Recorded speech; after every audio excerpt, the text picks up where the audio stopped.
नमस्कार दोस्तों। ओव्यूलेशन को सही तरीके से ट्रैक करना और गर्भ धारण के लिए सबसे अच्छे दिनों की पहचान करना, ये जानकारी आपको अपनी प्रजनन क्षमता को समझने और गर्भ धारण की संभावनाओं को बढ़ाने में मदद करेगी। गर्भ धारण की प्रक्रिया में ओव्यूलेशन एक केंद्रीय भूमिका निभाता है। ओव्यूलेशन वह प्रक्रिया है जब अंडाशय से एक परिपक्व अंडा निकलता है और फैलोपियन ट्यूब में प्रवेश करता है, जहां वह शुक्राणु द्वारा निषेचित होने का इंतजार करता है। अंडा निकलने के बाद केवल 12 से 24 घंटे तक ही जीवित रहता है, जबकि शुक्राणु महिला के प्रजनन पथ में 3 से 5 दिनों तक जीवित रह सकते हैं। इसका मतलब है कि गर्भधारण के लिए सबसे अच्छा समय ओव्यूलेशन से ठीक पहले और ओव्यूलेशन के दिन होता है, जिसे हम फर्टाइल विंडो कहते हैं। इस फर्टाइल विंडो को सही ढंग से पहचानना ही सफल गर्भधारण की कुंजी है। आज हम ओव्यूलेशन को ट्रैक करने के विभिन्न तरीकों पर विस्तार से चर्चा करेंगे, ताकि आप अपने शरीर के संकेतों को बेहतर ढंग से समझ सके और अपनी गर्भधारण की यात्रा को सफल बना सके। पहला तरीका है कैलेंडर विधि या कैलेंडर मेथड। ये ओव्यूलेशन को ट्रैक करने का सबसे सरल तरीका है, लेकिन ये उन महिलाओं के लिए सबसे प्रभावी है जिनका मासिक धर्म चक्र नियमित होता है।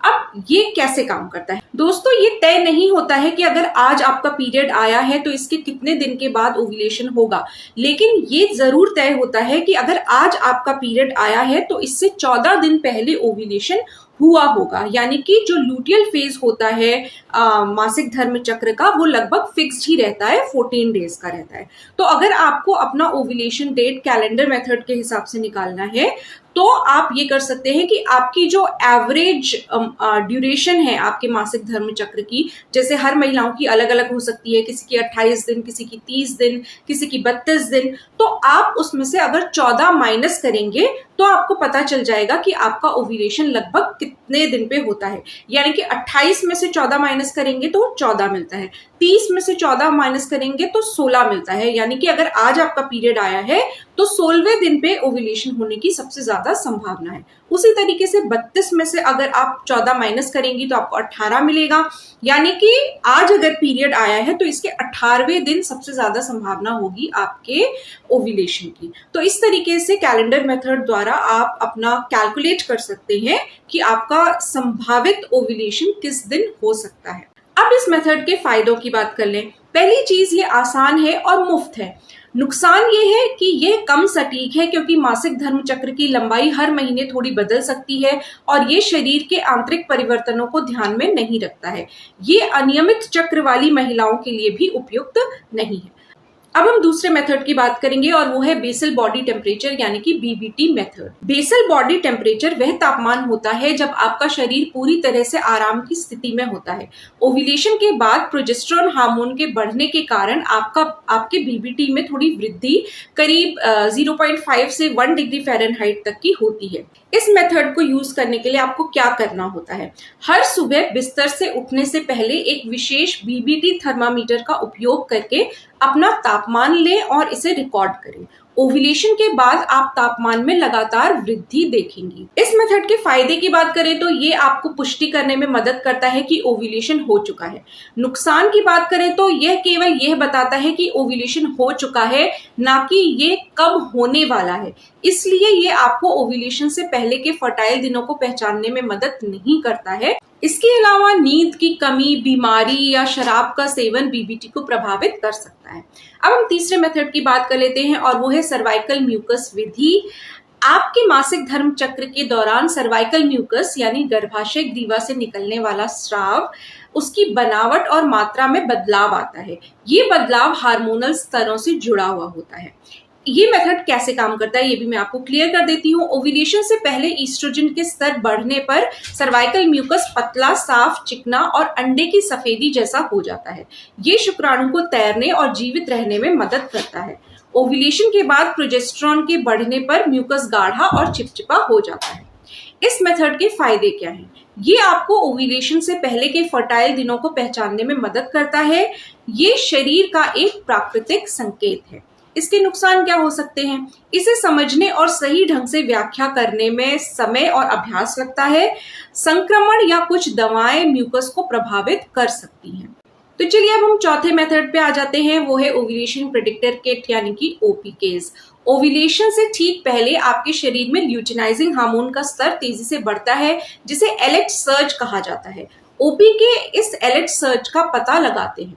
ये मेथड कैसे काम करता है? आप अपने पीरियड के लगभग 10 से 12 दिन बाद से हर दिन एक एलेक्ट स्ट्रिप का उपयोग करके अपने पेशाब का परीक्षण करती हैं। जब टेस्ट लाइन कंट्रोल लाइन जितनी ही गहरी या उससे भी गहरी हो जाती है, तो इसका मतलब है कि एलेक्ट सर्ज हो रहा है और ओव्यूलेशन अगले 24 से 36 घंटों में होने की संभावना है।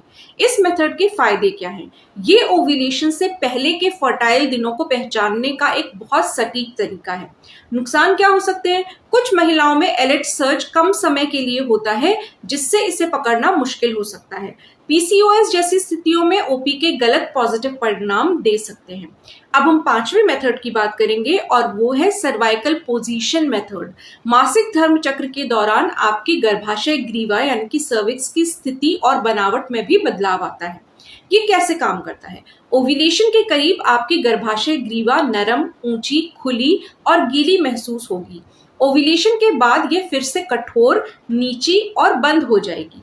इसके फायदे क्या हैं? ये शरीर का एक और प्राकृतिक संकेत है। नुकसान क्या हो सकते हैं? इसे सही ढंग से महसूस करने और व्याख्या करने में अभ्यास लगता है। अब हम छठे मेथड की बात करेंगे और वो है ओव्यूलेशन के अन्य लक्षण। कुछ महिलाओं को ओव्यूलेशन के दौरान या उसके आसपास कुछ अन्य शारीरिक लक्षणों का भी अनुभव होता है। इसमें से पहला है ओव्यूलेशन दर्द। पेट के एक तरफ हल्का सा दर्द या चुभन महसूस होना।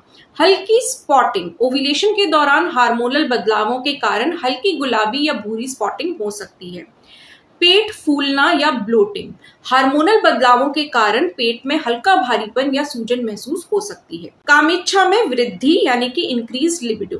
कुछ महिलाओं को ओव्यूलेशन के दौरान यौन इच्छा में वृद्धि महसूस होती है। चलिए अब हम जानते हैं कि फर्टाइल विंडो की पहचान कैसे करें। सबसे सटीक फर्टाइल विंडो की पहचान करने के लिए इन सभी तरीकों में से कुछ को मिलाकर उपयोग करना सबसे अच्छा है। उदाहरण के लिए आप कैलेंडर विधि से अपने संभावित फर्टाइल दिनों का अनुमान लगा सकती हैं। फिर ओपीके और सर्वाइकल म्यूकस की जांच करके ओव्यूलेशन के करीब आने की पुष्टि कर सकती हैं। आपकी फर्टाइल विंडो आमतौर पर ओव्यूलेशन से 5 दिन पहले शुरू होती है और ओव्यूलेशन के दिन समाप्त होती है। ओव्यूलेशन से 1-2 दिन पहले और ओव्यूलेशन के दिन संबंध बनाना गर्भधारण की संभावनाओं को सबसे अधिक बढ़ाता है। कुछ महत्वपूर्ण बातें मैं आपको बताना चाहती हूँ। सबसे पहले धैर्य रखें। गर्भधारण में समय लग सकता है। हर महीने सफल ना होने पर निराश ना हो। नियमित संबंध बनाएं। यदि आप ओव्यूलेशन को ट्रैक नहीं कर पा रहे हैं तो अपनी फर्टाइल विंडो के दौरान हर दूसरे दिन संबंध बनाने से गर्भधारण की संभावना बढ़ जाती है। स्वस्थ जीवन शैली अपनाएं। संतुलित आहार, नियमित व्यायाम, पर्याप्त नींद, तनाव कम करना और धूम्रपान व शराब से परहेज करना आपकी प्रजनन क्षमता को बेहतर बनाने में मदद करेगा। डॉक्टर से सलाह लें। यदि आप 1 साल से अधिक समय से गर्भधारण करने की कोशिश कर रही हैं या 35 वर्ष से अधिक उम्र की हैं और 6 महीने से ट्राई कर रही हैं, तो प्रजनन विशेषज्ञ से सलाह लेना महत्वपूर्ण है। वे आपकी स्थिति का मूल्यांकन कर सकते हैं और आपको सही मार्गदर्शन दे सकते हैं। ओव्यूलेशन को ट्रैक करना एक शक्तिशाली उपकरण है जो आपको अपने शरीर को समझने और अपनी गर्भधारण की यात्रा को नियंत्रित करने में मदद कर सकता है। सही जानकारी और थोड़ी सी लगन के साथ आप अपनी गर्भधारण की संभावनाओं को काफी बढ़ा सकती हैं। मैं डॉक्टर सुरभि सोलंकी आपके स्वस्थ और सफल गर्भधारण की कामना करती हूँ। अगले वीडियो में हम फिर मिलेंगे एक नई जानकारी के साथ। तब तक के लिए स्वस्थ रहें, खुश रहें। धन्यवाद।